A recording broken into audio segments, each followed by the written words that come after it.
우리가 마태복음 5장에서 오랜 시간 동안 마태복음 5장 뒷부분에서 하나님이 우리에게 요구하시는 도덕적인 삶에 대해서 말씀을 나눴습니다. 이 도덕적인 삶에서 서기관들과 바리새인보다 더 나은 의를 행해야 된다라고 우리에게 말씀하셨습니다. 말하는 데 있어서 결혼과 가정 생활 속에서 우리를 해코지 하는 사람들에게 보복하지 않고 원수를 사랑하는 것을 주님이 바라셨습니다. 우리가 서기관과 바리새인보다 더 나은 의를 행하기를 원하시는 것이 주님의 뜻이었습니다. 오늘부터 6장에서 나오는 것은 지금까지는 도덕적인 삶에 대해서 나왔다면 이제부터는 신앙적인 삶에 대해서 구제, 기도, 금식에 대해서 우리에게 말씀해 주고 있는 것이죠. 구제, 기도, 금식에서도 서기관과 바리새인보다 더 나은 의를 행하기를 원하시는 주님의 뜻을 우리에게 보여주고 있는 것입니다. 우리가 살펴볼 기도, 구제, 금식은 그 당시 유대인들의 경건 생활의 핵심되는 것이었습니다. 신앙생활의 모든 것을 집약한 것이라고 볼 수가 있는 것이죠. 이것에 대해서 다른 종교, 이슬람, 이 코란에서는 구제, 기도, 금식을 어떻게 이야기하고 있는지 한번 보도록 하겠습니다. 코란에서는 이런 표현이 나옵니다.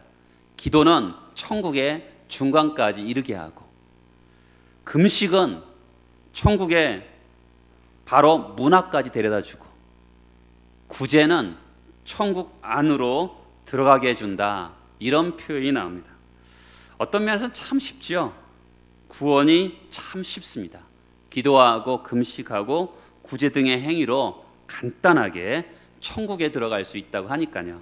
그러나 복음과 기독교는 그렇게 말하지 않습니다.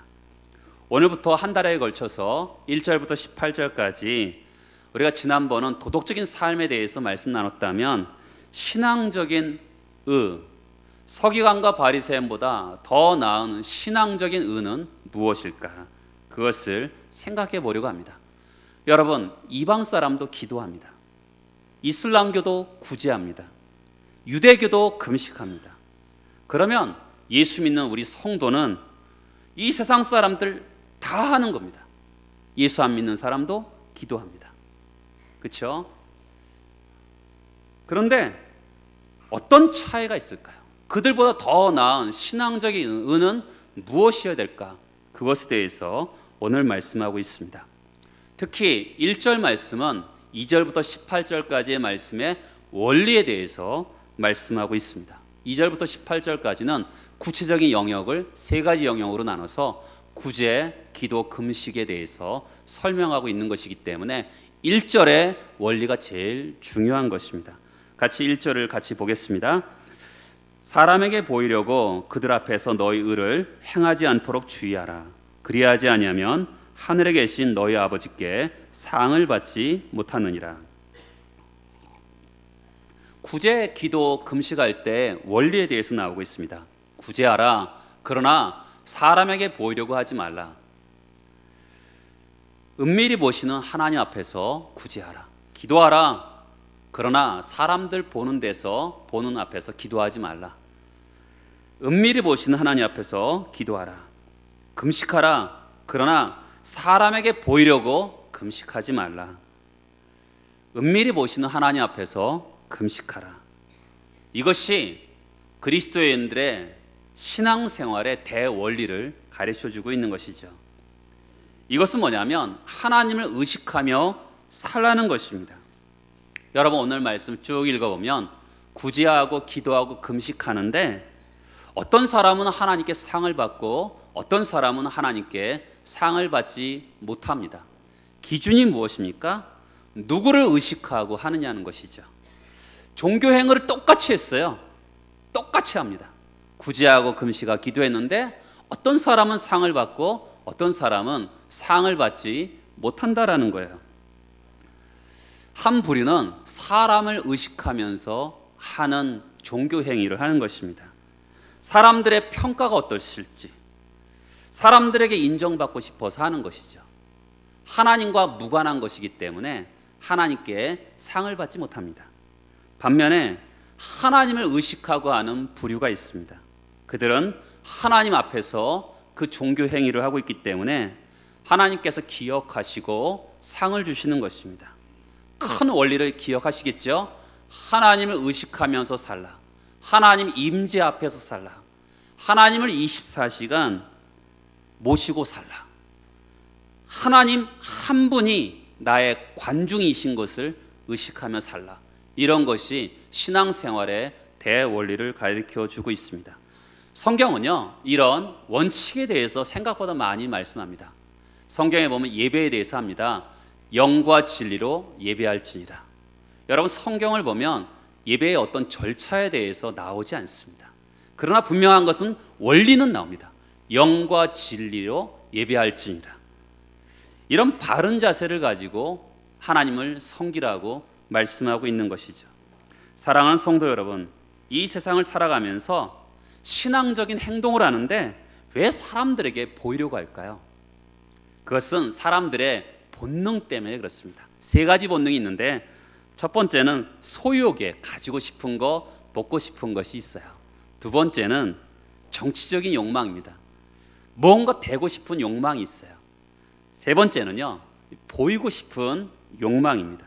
누군가에게 칭찬받고 누군가에게 인정받고 싶은 그런 본능이 누군가에게 다 있습니다. 여러분, 누가복음 10장에 보면 선한 사마리아인의 이야기가 나옵니다. 어떤 사람이 예루살렘에서 여리고로 내려가다가 강도를 만난 사건이 나옵니다. 여리고 후미진 골짜기에서 강도를 만났어요. 레위인도 제사장도 그 강도 만난 자를 지나칩니다. 그런데 이방인으로 취급받던 선한 사마리아인이 도와줬죠. 그런데 이 이야기를요, 여리고 후미진 골짜기에서 예루살렘 중심부로 옮겨봅시다. 그러면 어떻게 됐을까요? 레위인과 제사장은 분명히 강도 만난 자를 도와줬을 것입니다. 여러분 어떻게 생각하십니까? 사람은요, 아무도 보지 않는 곳에서 선을 행하기 어려운 것이 사람의 본능입니다. 인간은요, 존재 자체가 다른 사람의 눈치를 보면서 사는 것이 인간의 본능입니다. 사회성을 지니고 있기 때문에 그렇습니다. 다른 사람을 신경 쓰지 않고 살겠다, 그런 사람은 없어요. 다른 사람들이 다 눈치를 보며 사는 것이 사회성을 가진 인간의 모습입니다. 사람들은 늘 다른 사람들의 눈치를 보며 살아갑니다. 일반적으로 사람들이 보고 있으면 잘합니다. 직장에서 직장 상사가 보고 있으면 잘하고, 직장 상사가 잠시 보이지 않으면 조금 덜할 때가 있습니다. 학생들도 시험 볼 때 감독관이 있으면 잘하고 감독관이 없으면 조금 못하는 현상이 일어날 때가 있습니다. 이처럼 사람들의 눈치를 보는 목표가 뭘까요? 그것은 자기 의를 드러내기 위해서 그렇습니다. 상대가 나를 어떻게 볼까? 남을 지나치게 인식하면서 눈치를 보는 것입니다. 성도가 신앙생활할 때, 종교 행위를 할 때 동기는 두 가지입니다. 자기를 기쁘게 하거나 하나님을 기쁘게 하거나, 둘 중에 하나입니다. 동시에 될 수 있냐? 그건 없습니다. 너희는 먼저 그의 나라와 그의 의를 구하라. 그리하면 이 모든 것을 너에게 더하시리라. 두 개 동시에 붙들어서는 절대로 들어갈 수 없는 것이 신앙의 세계입니다. 사람들은 다른 사람들의 평판에 좌우되지 않고 하나님 중심적으로 살아가는 것이 신앙생활의 핵심인 것이죠. 하나님에게 상 주시는 것을 기대하면서 살아가는 것이 종교 행위로 하는 것이 성도들의 신앙생활의 핵심인 것입니다. 뭐 당연한 거 아니겠습니까? 라고 생각하지만 여러분도 그렇게 쉽지 않다는 것 아시죠? 신앙이 행위를 하고 있는데 우리를 기쁘게 합니다. 자기를 즐겁게 하고 자기를 자랑하고 스스로 만족하게 하는 자아가 자리 잡고 있는 것을 보게 됩니다. 따라서 해보시겠? 자아. 이 자아와의 싸움은요, 우리 신앙생활에서 죽을 때까지 싸워야 되는 싸움입니다. 가장 어려운 일이 아닌가라고 생각합니다. 예수님의 제자들도요, 예수님을 쫓을 때 배와 그물을 다 버려두고 쫓았습니다. 배와 그물을 가지고는 예수님을 쫓을 수가 없었기 때문에 그렇습니다. 예수님을 위하여 사실 모든 것을 버렸습니다. 그런데 요한의 어머니가 찾아왔습니다. 야고보와 요한 어머니가 찾아와서 예수님이 왕이 되실 때 제 아들 하나는 오른편에 또 다른 하나는 왼편에 앉게 해주세요 라고 했을 때 제 아들이 큰 싸움이 일어난 거 여러분 기억하시죠? 배와 그물은 버렸는데 자기를 버리지 못한 거죠. 배와 그물을 버리는 것보다 자기를 부인하고 자기를 버리는 것이 얼마나 어려운지 우리는 성경에서 우리에게 보여주고 있습니다. 예수님이 그러시잖아요. 누구든지 나를 따라오려거든 자기를 부인하고 자기 십자가를 지고 나를 따르라, 이렇게 말씀하고 있습니다. 자아가 신앙의 장애물이죠. 기도가 뭡니까? 하나님께 도와주세요라고 하는 것 아니겠습니까? 기도는 주님을 의지하는 거죠. 그런데 자아가 정리되지 않으면 하나님을 의식하기보다는 자아를 기쁘게 합니다. 다른 사람들이 나를 경건한 사람으로 보여야지 이러면서 나를 다른 사람들에게 보이기 위해서 기도하는 때가 있는 것이죠. 죄의 아주 교활함입니다. 저도 이 땅에서 이렇게 목회를 하는 동안 성도들의 마음과 눈이 하나님께 있지 않고 자기에게 집중하는 것을 볼 때가 있습니다. 하나님을 일을 하는데 하나님과 아무 관계가 없이 자기를 기쁘게 합니다. 자아를 깨트리는 것이 너무나 어렵다는 것을 우리가 깨닫습니다. 성경은요, 부패한 죄성이 우리가 영적인 행위를 하지만 사람에게 보이기 위해서 할 수 있음을 경고하는 것이죠. 오늘 말씀의 가장 핵심은 하나님 앞에서입니다. 하나님 한 분 앞에서 우리가 왜 그렇게 살아야 될까요? 그것은 하나님은 우리의 재판관이기 때문에 그렇습니다. 우리의 행동에 대해서 진정한 평가를 하실 수 있는 분은 하나님 한 분밖에 없습니다. 여러분, 운동 경기를 보세요. 운동 경기에서 반칙이 있을 때 판정을 내릴 수 있는 사람은요, 관객도 아니고요, 운동선수도 아니고 오로지 운동 경기에 뛰는 심판관만이 할 수가 있는 것입니다. 우리 인생의 심판도요, 하나님 한 분밖에 없어요. 내 인생에 대해서 내가 평가하는 거, 다른 사람이 평가하는 거 아무 의미 없습니다. 중요하지 않습니다. 나를 평가하시는 것은 오로지 내 인생의 심판관은 하나님 한 분밖에 없는 것이기 때문에 하나님 앞에서 우리가 살아가야 되는 것이죠. 또한 우리가 하나님 앞에서 살아가야 되는 이유는요, 하나님이 24시간 우리를 보고 계시기 때문에 그렇습니다. 여러분, 우리가 사람은요 180도 안에서만 볼 수 있지 360도를 볼 수가 없어요.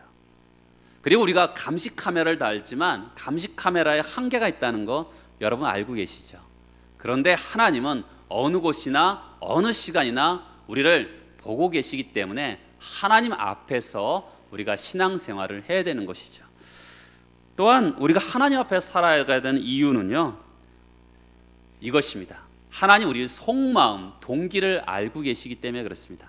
사람은요 10길 물속은 알아도 한 길 사람 속은 모른다 그럽니다. 그 사람이 거짓말하는지 참말하는지 우리가 알 수 없을 때도 있습니다.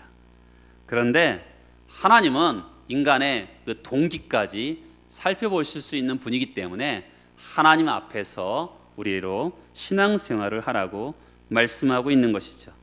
그래서 종교개혁자들은요 코람데오, 하나님 앞에서 신앙생활할 것을 그들이 외쳤습니다. 신앙생활의 가장 바른 삶은 뭐냐면 하나님 보시기에 하나님이 나를 어떻게 평가하실까, 그러면서 하나님 앞에서 그들은 신앙생활을 했습니다. 그런데 여러분, 1절의 말씀이 이렇게 하죠. 사람에게 보이려고 그들 앞에서 너희 의를 행하지 않도록 주의하라.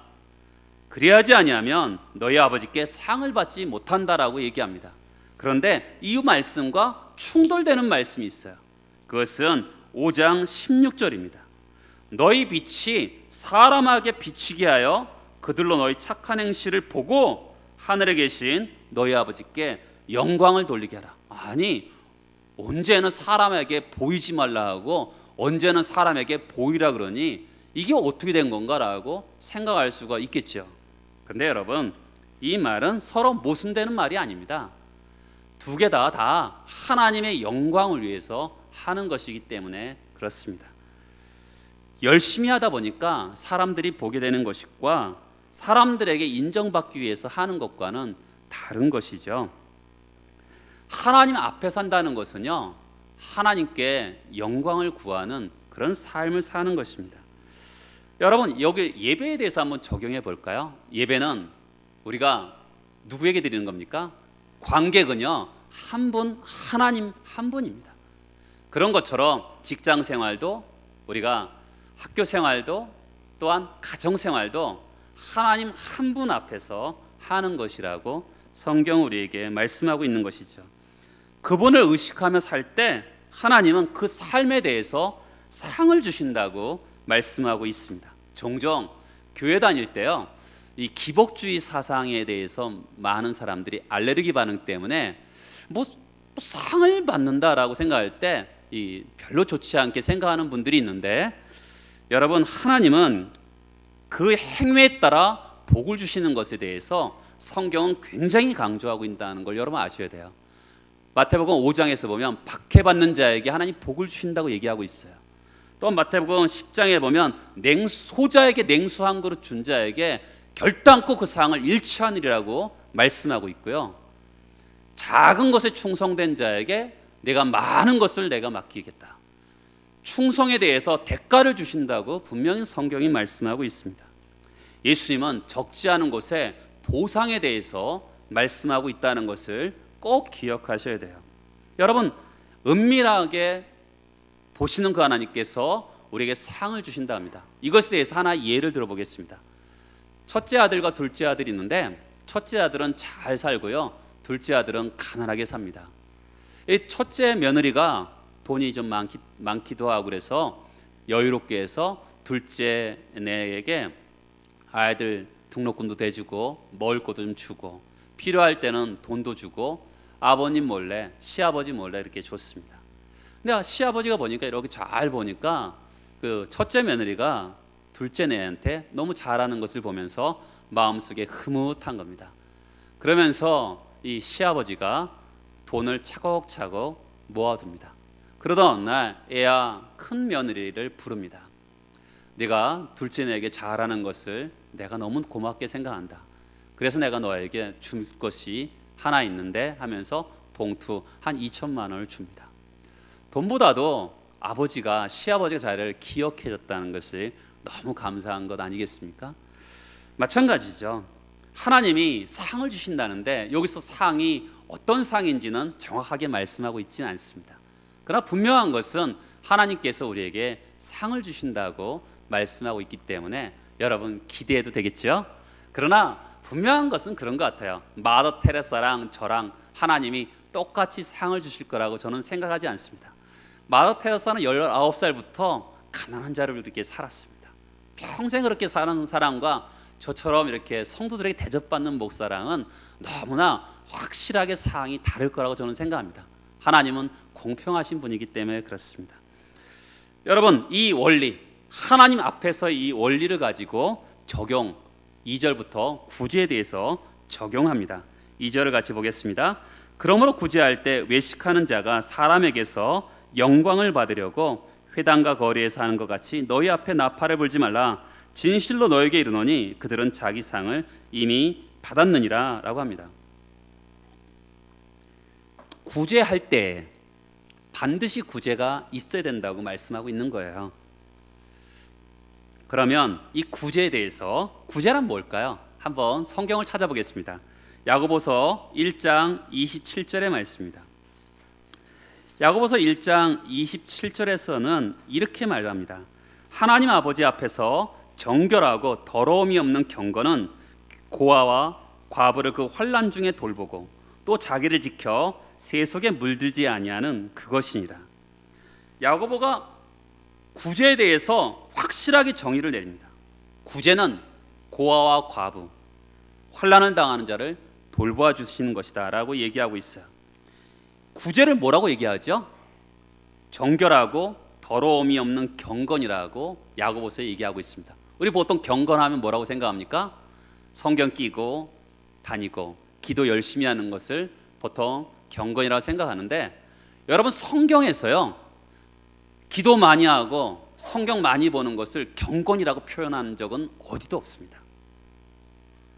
경건이라고 분명하게 이야기하는 것은 뭐냐면, 성경에서 말하는 것은 구제에 대해서 정결하고 더러움이 없는 경건이라고 분명하게 말하고 있는 것이죠. 구제가 그렇게 중요한 것입니다. 여러분, 구약의 하나님은 무서운 하나님이라 생각하잖아요. 그런데 구약의 하나님은 가난한 자를 염두에 두신 하나님의 모습을 보여줍니다. 신명기 15장 11절의 말씀을 한번 보겠습니다. 신명기 15장 11절에 보면 땅에는 언제든지 가난한 자가 그치지 아니하겠으므로, 땅에 가난한 자가 항상 그치지 않는다고 합니다. 근데 너는 반드시 내 땅 안에 내 형제 중 곤란한 자와 궁핍한 자에게 내 손을 펴라. 가난한 자를 도와주라. 그렇게 하면 어떻게 하냐면, 신명기 15장 10절에 보면 내가 하는 모든 일에 내가 복을 줄 것이다. 구제를 하는 자에게 하나님이 복을 주시겠다고 말을 합니다. 신약의 하나님은 어떠십니까? 예수 그리스도가 이 땅에 오실 때 가난한 자로 오셨습니다. 그리고 가난한 자와 병든 자와 이 세상이 대우를 받지 못하는 자와 함께 하셨습니다. 여러분, 교회는 뭐라 그러죠? 예수의 몸이라고 합니다. 그러면 예수의 모습을 나타내야 되는 것이 교회인 것이죠. 그래서 교회는 이 땅에서 구제를 하는 것입니다. 구제는 당연한 것이에요. 그런데 이 구제를 할 때 하나님이 우리는 보통 어떻게 합니까? 아니, 돈을 많이 내고 적게 내는 것을 사람들은 신경 쓰지 않습니다. 그렇죠? 많이 내는 것에 더 관심이 있습니다. 사람들은 결과에 관심이 있어요. 그렇죠? 사람들은 결과에 관심이 있습니다. 근데 하나님은 동기에 관심이 있으심을 우리에게 말씀하고 있죠. 세상 사람들은 결과주의지만 예수님은 동기주의인 것을 성경은 말씀하고 있습니다. 주님이 하나의 예를 드립니다. 물질이 흘러보낸 순간에 이 사람들이 어떻게 하고 있냐면, 마태복음 6장 2절에 보면 나팔을 불고 있는 것이죠. 자기의 영광을 위해서 나팔을 붑니다. 저를 보시겠어요? 여러분, 한 손에는 돈 봉투를 들고요, 한 손에는 꼭 이렇게 나팔을 분다라고 생각할 필요 없어요. 두 손에 돈다발을 다 들고서 나팔은 누가 불게 할 수 있을까요? 언론이 불게 할 수도 있고요, 옆 사람이 불게 할 수도 있어요. 목사님 저 사람 훌륭해요 라고 하면서 옆 사람이 나팔을 불게 할 수도 있는 것이죠. 근데 왜 나팔을 불었을까요? 가난한 사람들아 와라, 내가 돈을 주겠다 이러면서 그 당시에 나팔을 불었습니다. 근데 여러분, 나팔을 부는 사람들이 특수한 유형의 사람이라고 생각하면 안 됩니다. 여러분과 저의 이야기일 수 있는 것이죠. 우리는 끊임없이 우리 안에 나를 드러내고 싶은 동기가 다 있는 사람들이기 때문에 그렇습니다. 이런 사람을 주님은 뭐라 그러냐면 외식하는 자라고 합니다. 외식은요, 무대에서 행하는 배우들의 연기를 뜻하는 거예요. 여러분, 배우는요, 자기가 그 사람은 아니지만 다른 옷을 입고 다른 얼굴을 하고 다른 행동을 하는 것입니다. 그것을 외식하는 자라고 얘기하는 것이죠. 신앙인으로서요, 기도를 하는데, 금식을 하는데, 구제를 하는데 중요한 일인데, 신앙인으로서 배우처럼 다른 옷을 입고 다른 역할을 감당한다면 그것처럼 비극이 어디 있겠습니까? 여러분, 한국 교회가 너무나 많은 성도가 있음에도 불구하고 이 세상에서 영향력을 행사하지 못하는 이유는 저는 그 중에 하나가 여기에 있다고 봅니다. 교회 다수의 사람들이 바른 신앙과 외식을 분별하지 못하기 때문에 그렇습니다. 여러분, 외식하는 게 뭐 능력이 있겠어요? 그렇죠? 본인이 안에 있는 본인과 밖에 나타나는 것이 다르게 나타나는 건데, 이 세상에 무슨 능력이 있겠습니까? 바르게 신앙생활하면 거기에 힘과 권능이 있을 터인데 다르게 다른 역할과 다른 행동을 하는데 무슨 능력이 나타나겠습니까? 여러분, 산상수훈 7장 마지막 부분 보면 제가 주의 이름으로 능력을 행하고 주의 이름으로 말씀도 전하고 주의 이름으로 귀신을 쫓아냈다고 했는데 주님이 뭐라 그러신 줄 아세요? 내가 너를 도무지 알지 못한다라고 말씀하고 있는 것이죠.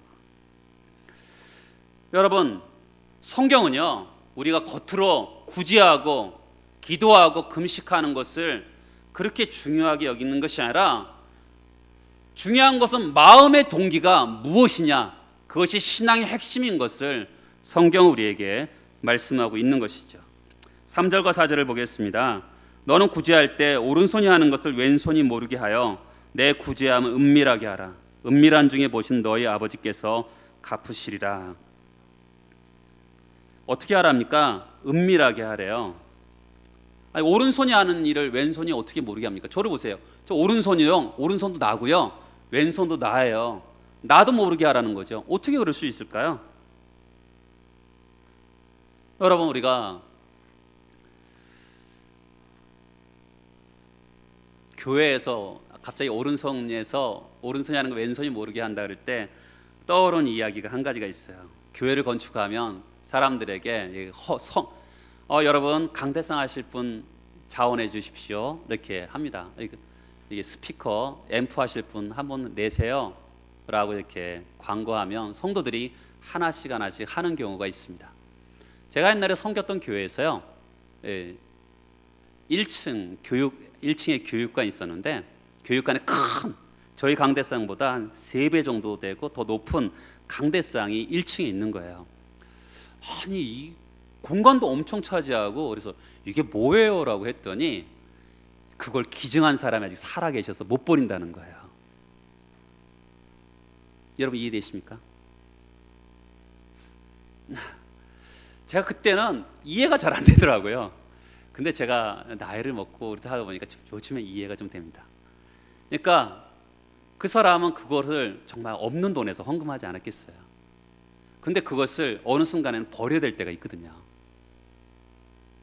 근데 그것을 못 버리는 거예요. 그분이 살아계시니까. 내가 한 건데. 여러분, 오른손이 하는 것을 왼손이 모르게 하는 것은 다 잊어버리는 구제입니다. 여러분, 성경 마태복음 25장에서 보면 다 잊어버리는 구제가 나와요. 오른편에 양을 두고요, 왼편에 염소가 등장합니다. 그때 왼편의 염소를 향해서 예수님이 얘기해요. 너는 가난한 자를 돌보지 않았고, 너는 감옥에 갇혀있는 나를 돌보지 않았고, 병든 자를 돌보지 않았다, 이렇게 얘기합니다. 그때 염소들이 대뜸 이렇게 얘기해요. 예수님은 우리가 언제 안 했습니까? 2018년 12월 25일 날 우리가 감옥서 찾아간 거 예수님 모르십니까? 했더니 나는 모른다. 엉터리 구제죠. 자기들만 기억하는 구제입니다. 그런데 오른편에 있는 양에게 예수님이 말씀합니다.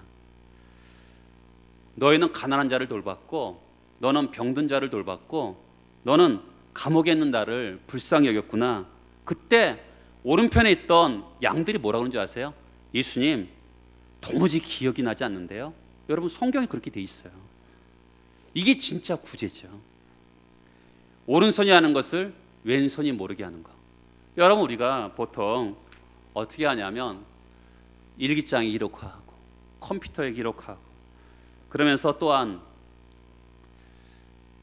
자기 만족 마음속에서 나는 괜찮은 사람이야, 나는 쓸모있는 인간이야 하면서 자기를 높이지 말라는 것이죠. 해마다 구세군 자선 낭비가 모금 행사를 합니다. 어쩔 때는 수많은 돈이 큰 액수가 올해도 들어왔습니다라고 합니다. 무명으로 하죠. 아마 그 사람은 그렇게 하진 않았을 거라고 저는 생각합니다. 근데 오른손이 하는 것을 왼손이 모르게 한다 할 때 단순히 이름 없이 하라 이렇게 생각하면 안 돼요. 이름은 없는데 사람들이 그 사람 누구야? 관심을 갖지 않겠어요? 그러면서 속으로 나야 나 이런다면 여러분 그 외식의 끝이 아니겠습니까? 저는 그런 면에서 교회에서 헌금을 내는 거, 무명으로 내는 거 전 별로 좋아하지 않습니다. 왜냐하면 저는 교회 전통적인 것을 굉장히 좋아해요. 어렸을 때부터 목사님들이 그런 말씀을 하셨습니다. 교회 건축원금을 수억을 했는데 무명으로 했습니다. 그러면 사람들이 관심을 가, 누구야? 그러면 속으로 그 사람은 나야, 내가 했어, 이럴 수 있다는 거죠. 그럴 바에야 이름을 기록해서 내라는 것이죠. 여러분, 초대교회에서 구제할 때 여러분 성도들이요 어떻게 했습니까? 사도들의 발 앞에 갖다 냈어요. 땅을 팔고 집을 팔아서 사도들의 발 앞에 내려서 교회에서 구제했습니다. 개인이 하지 않았어요. 저는 그런 면에서 여러분들이 개인적으로 뭐 성경금이나 구제하는 거, 저는 교회를 통해서 하는 것이 더 좋다고 생각합니다. 교회에다가 이름을 지정해서 하면 교회에서 하면 돼요. 여러분, 개인이 하는 것보다 교회에서 하는 게 훨씬 더 이렇게 신앙적으로 좋습니다. 그러면 우리는 그렇게 생각하죠. 남이 안 보이게 해야 되는데 나는 남이 안 보이게 할 수 있는 능력이 없어. 그럴 바야 안 하지. 이런 사람이 있어요. 그런 사람이 있겠어야 하는데 여러분, 그런 사람 진짜 있습니다. 사람에게 보이려고 의를 행하지 말라는 말씀은 사람에게 보이지 않게 의를 행하라는 말씀이지, 의를 행하면 단순히 사람들이 다 보이기 때문에 아예 의를 행하지 말라, 하지 마, 그런 말씀은 여러분 그래도 해야 되는 거죠. 이런 말씀을 읽으면 항상 저도 나도 동기의 불순물이 없나? 있죠. 여러분, 100% 불순물이 없는 사람 누가 있겠어요? 저도 불순물이 있다는 걸 봅니다. 우리 안에 얼마나 불순물이 많습니까? 우리는 이 말씀대로 살아갈 수 없는 인간들입니다. 그래서 어떻게 해요? 성령님을 의지하고 하나님의 도우심을 바라는 것이죠. 하나님 앞에서 주님 살기를 원합니다. 성령님 도와주세요. 이러면서 살아가는 우리들입니다. 범사에 하나님을 의식하면서 하나님 앞에서 상을 잃지 않는 여러분의 삶이 되기를 축복합니다. 하나님만을 나타내는 마음, 선명하게 이 땅에 빛과 소금으로 발하여서 하나님의 참된 은혜와 복이 이 한국 사회 곳곳에 스며드는 축복이 여러분을 통해서 나타나기를 축복합니다. 다 같이 일어나셔서 기도하시겠습니다.